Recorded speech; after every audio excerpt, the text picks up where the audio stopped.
Have you ever felt like your life keeps replaying the same subtle scene, just with different faces, as if reality is recycling something you never consciously approved? You wake up, reach for your phone, scroll through the same patterns of headlines, messages, expectations, and somewhere beneath the routine, there's a quiet friction you can't name. It's not dramatic. Nothing is visibly broken. Yet something feels slightly misaligned, like the world is moving a fraction of a second out of sync with you. You brush it off. You call it stress. You call it being tired. But late at night, when the noise drops, there's a whisper that suggests there might be a hidden reality operating underneath the obvious one. Not mystical, not theatrical, just structural.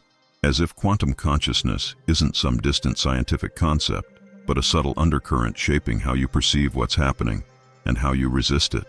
Maybe the tension you feel isn't coming from life itself, but from the invisible layer you keep pushing against. And if that's true, then what you've been calling suffering might be something else entirely. Stay here for a moment, because once you see the pattern beneath this, it becomes impossible to unsee. If something in you recognizes that tension, even faintly, that recognition matters more than agreement. It means a part of you has already seen the pattern. Let that awareness settle instead of rushing past it. And if a thought surfaced just now, capture it in one honest sentence.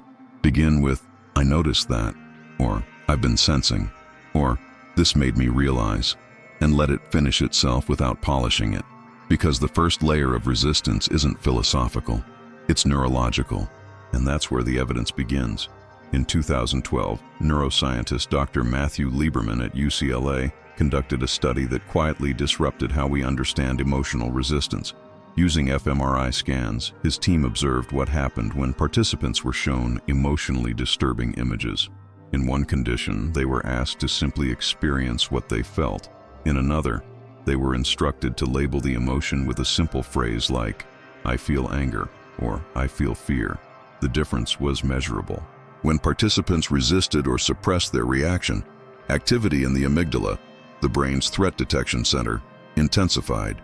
But when they acknowledged and named the emotion, the prefrontal cortex engaged, and the amygdala's response decreased significantly.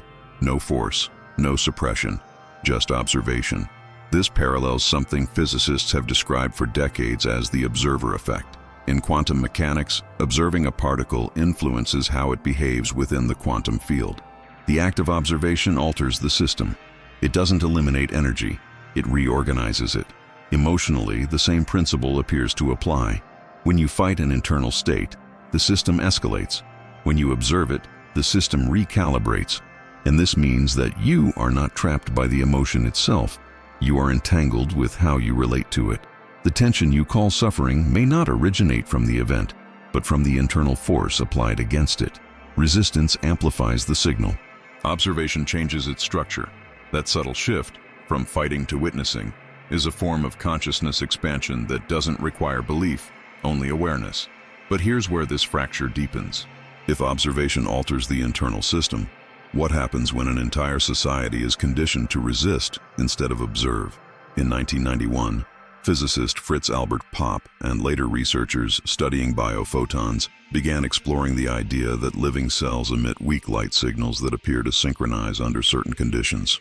Years later, institutions like the HeartMath Institute expanded this line of research by measuring heart rate variability and identifying what they called coherence, a measurable state in which heart rhythms become ordered and synchronized with brain activity. When individuals shifted from emotional resistance to sustained attention and calm awareness, the data showed increased physiological coherence. Patterns became smoother, signals became organized. And this explains why there are moments when your body feels suddenly aligned, when your breathing slows without effort, when your chest feels open instead of tight, when a quiet clarity replaces the internal noise. Not because something mystical intervened, but because the system stopped fragmenting itself. Coherence isn't euphoria, it's efficiency. It's what happens when internal signals stop colliding. Notice how that feels. The subtle drop in jaw tension, the unexpected stillness behind your eyes, the intuition that doesn't scream, but settles. Those are not supernatural events. They are shifts in informational flow. When resistance decreases, the body reorganizes, and science keeps circling this idea. In studies of neural synchrony, Researchers have observed that the brain operates more effectively when oscillatory patterns across regions align instead of competing. Fragmentation consumes energy. Synchronization conserves it. The system prefers resonance over opposition. But understanding that coherence emerges when resistance drops comes with a cost. Because once you recognize the pattern, you can no longer blame the chaos entirely on the world outside you.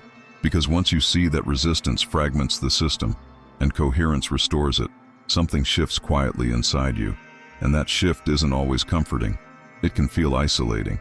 You begin to notice how often conversations revolve around blame, how often tension is normalized, how rarely people pause long enough to observe themselves. You might start feeling slightly out of place in rooms that once felt familiar, not superior, just misaligned. There's a loneliness in that awareness, the kind that doesn't announce itself but lingers in the background, like static no one else seems to hear. You may question yourself. Am I overthinking this? Am I disconnecting from everyone? Why does it feel harder to participate in the same patterns I used to accept without friction? Awareness doesn't hand you certainty. It removes illusions. And when illusions fall away, there's a brief space where nothing feels stable yet. That space can feel like doubt, like displacement, like you no longer fully belong to the version of reality you once inhabited. But that discomfort isn't punishment. It's the nervous system recalibrating. It's what happens when you stop fighting internally and start noticing externally. And if that's true, then the final step isn't about escaping resistance. It's about understanding what remains when you finally stop pushing. What if the feeling of being different was never a flaw to correct, but a signal you were perceiving more layers than you were taught to acknowledge? Not more important, not more evolved, just more aware of the subtle friction between what is happening and how it is being processed. We began with a simple fracture. Resistance amplifies internal threat responses. We saw how observation reorganizes the nervous system, how the observer effect in physics mirrors the psychological shift from fighting to witnessing. We moved into coherence, how biological systems function more efficiently when signals align instead of collide. And then we felt the human cost of seeing this clearly, the quiet loneliness of stepping outside automatic patterns. But perception doesn't expand without consequence. When you stop resisting, you don't become passive, you become precise. You begin to sense where energy leaks, where conversations spiral, where systems subtly reward tension over clarity. That sensitivity can feel like distance at first, yet it may simply be consciousness recalibrating to a wider bandwidth. Here is the unsettling part. If observation changes internal states, and coherence alters physiological patterns, what else might awareness be reorganizing that we haven't measured yet? Not in a mystical sense, but structurally.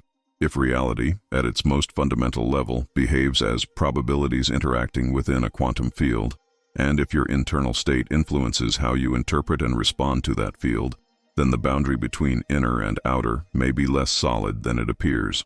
That doesn't resolve into a neat answer. It opens into a question. And once that question exists in you, it doesn't close easily. Because if resistance was shaping your suffering, what else has been quietly shaping your reality while you weren't looking? Maybe the quiet realization isn't that life has been against you, but that you've been bracing against it. And once you see that, you can't fully return to the old tension without feeling the cost. If this perspective settled somewhere deeper than logic, let it stay with you. Continuing this exploration isn't about following a channel. It's about following your own awareness as it unfolds. Next, we step beyond internal resistance and into perception itself in other dimensions. What exists beyond what you see? Because once you question the surface of experience, the surface never feels the same again. Your consciousness brought you here. What happens now is your choice.